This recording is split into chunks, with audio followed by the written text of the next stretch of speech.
It is embarrassing. It's absolutely embarrassing. It is absolutely embarrassing. And the fact is that originally it's, oh yeah, we're looking towards everything. Then they had to double down. They actually redacted this statement. They redacted a statement. They redacted the statement saying we're looking at everything, saying, no, we're actually not looking at most of the stuff. We're looking at a lie spread on social media that went viral. We are looking into a literal lie spread on social media that got spoken into fact. We're looking. The WNBA just handed Caitlin Clark of the Indiana Fever a penalty so baffling, even Angel Reese had to do a double take. And that's saying a lot coming from someone who practically feeds off chaos. So did the league just reveal its true agenda? Or are we witnessing yet another episode of let's confuse the fans and call it drama? Either way, things took a turn for the wild, the petty, and the downright hilarious. Buckle up. This latest twist feels like it was written by a sleep-deprived screenwriter with a flair for the absurd. Yay. This has to be the most pathetic professional organization I have ever come across. This has to be the most unprofessional organization I have ever come across. This league would definitely not succeed without Adam Silver saying, here's more money, here's more money, here's more money, here's more money. Without David Stern saying, here's more money, here's more money, here's more money, here's more money. This league would be gone. And that's what happens.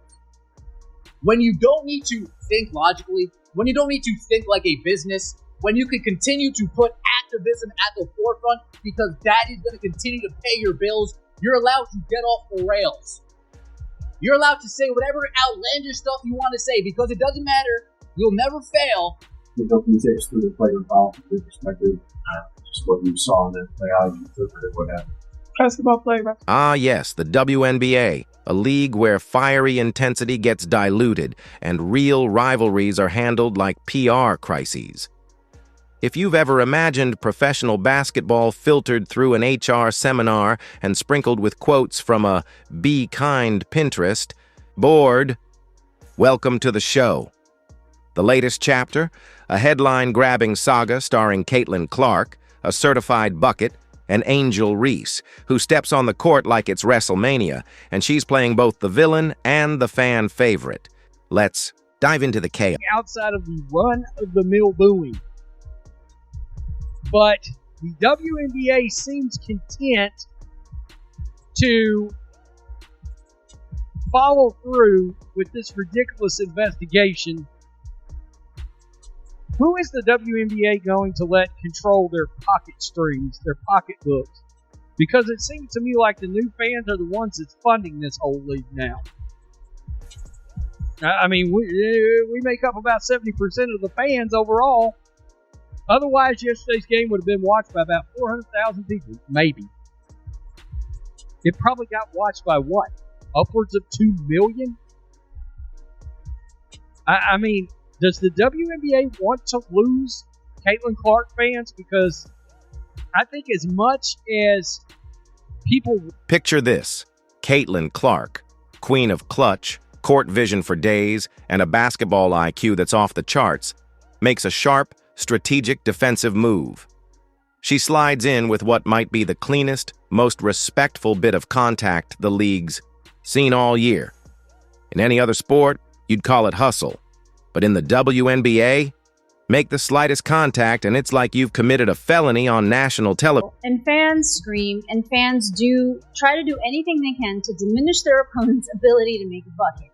And I think that it's very hard to really understand or really interpret this sound that way, at least for me it is. And I'm really, really, really hoping that the WNBA did not just announce an official investigation based on internet hearsay and outrage. Enter Angel Reese, who, instead of brushing it off and getting back to the game, went full action movie mode. Think Fast and Furious meets courtside drama, all attitude, all contact, no breaks. But here's the real twist. Caitlin Clark didn't flinch, didn't react, didn't even blink. She just turned and walked away like she had a latte waiting and zero interest in budget-tier theatrics. But was that the headline? Of course not. In classic WNBA fashion, the spotlight didn't land on Angel turning the hardwood into her personal wrestling ring. It landed on, wait for it, Indiana Fever fans. Because apparently, when chaos breaks out, the new policy is to... So angry about this. I'm so angry about this. Is because how many kids are there in that audience? How many kids are there? And I'm sorry.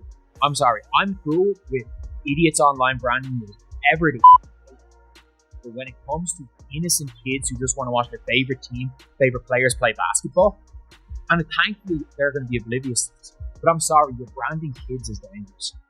You are branding kids who are just enjoying their game, who are having the time of their lives watching this league as dangerous. This league does not want to grow. This Players Association do not want to grow. Neko Wumake, don't criticize. Watch, don't criticize. Mad at how AB defended her teammate, how DeWanna Bonner spoke about the fans. They were so mad about a common basketball play in which Angel Reese admitted was a basketball play, that they went out of their way to make things like this. Unless the powers that be make some drastic changes to support our players and their fans, I don't think Indianapolis should be allowed to host the WNBA's All-Star Week. These people are writing emails because they're so emotionally unhinged. They're so emotionally unhinged. They've never been checked a day in their life. Their parents allow them to act like fools. With no repercussion, with no consequence. Always being acquiesced to every little complaint, to every little need, to every little this, to every little that. They're writing emails to get the Indiana Fever. The real villains? Apparently, the fans. You know, the ones guilty of the unthinkable crime of cheering for their own team and booing the player who went after their franchise star. Outrageous, right? How dare they show passion? In the WNBA's freshly sanitized rule book, being loud, loyal, and even remotely intense now borders on criminal behavior. Rivalries? Too dangerous. Competitive spirit? Problematic. And if your reaction isn't a polite golf clap paired with a perfectly filtered smile for Instagram, then clearly you've crossed a line. Situation that shook the earth. That is Caitlin Clark putting a flagrant foul on Angel Reese, and that foul arguably was probably one of the most transcendent moments in Caitlin Clark's career. To me, that moment there showed the world that Caitlin Clark wasn't bracking down for nothing, and she wants her to get in the mix when it comes to protecting her teammates and stopping somebody from making the basket. Well, many other Angel Reese fans had waged rage war against Caitlin Clark fan base by saying racial slurs online. And me personally, I'm staying out of the racial stuff as of right now.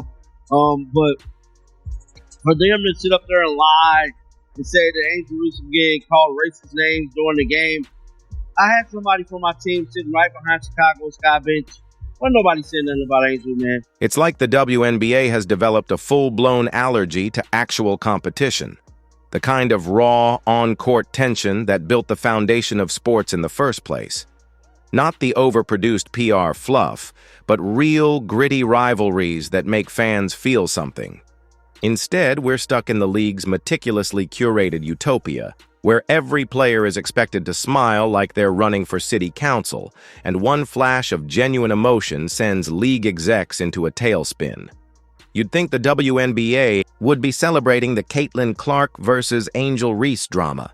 It's the most buzz they've generated since someone accidentally landed on a game while channel surfing past the Food Network. But instead of letting this rivalry breathe and boost ratings, they've smothered it with soft-focus messaging and knee-jerk corporate overreactions. Meanwhile, Caitlin Clark has unintentionally become the league's walking Rorschach test. Whatever you believe about her, you'll find a way to project it. Some see a generational talent dragging the league into the national spotlight. Others somehow paint her as a locker room menace armed with a deadly bounce pass. And if you dare defend her publicly, congrats, you've just been added to the WNBA's unofficial blacklist, where common sense goes to quietly gather dust. Let's take it back to where it all began. A basketball game. A real one. Caitlin Clark makes a smart, calculated play. Angel Reese responds like she just got personally disrespected, and Clark, she shrugs it off, calm as ever, showing more poise. than the WNBA's entire PR team could dream of. But instead of celebrating that cool under pressure, what does the league do? They issue a statement blaming the Indiana fans, because clearly that's the real crisis here. Got to hand it to them, the WNBA will twist itself into a pretzel before admitting what's actually wrong. Angel's over-the-top reaction brushed aside her fiery post-game attitude. Just passion, but a few fans yelling boo, that's where they draw the line. Sound the alarms. Someone showed too much emotion in a sporting event. It's almost like the league is terrified of intensity, like competition might mess with their carefully filtered pastel-colored brand. They want group hugs after hard fouls, smiling selfies after turnovers, and maybe a tea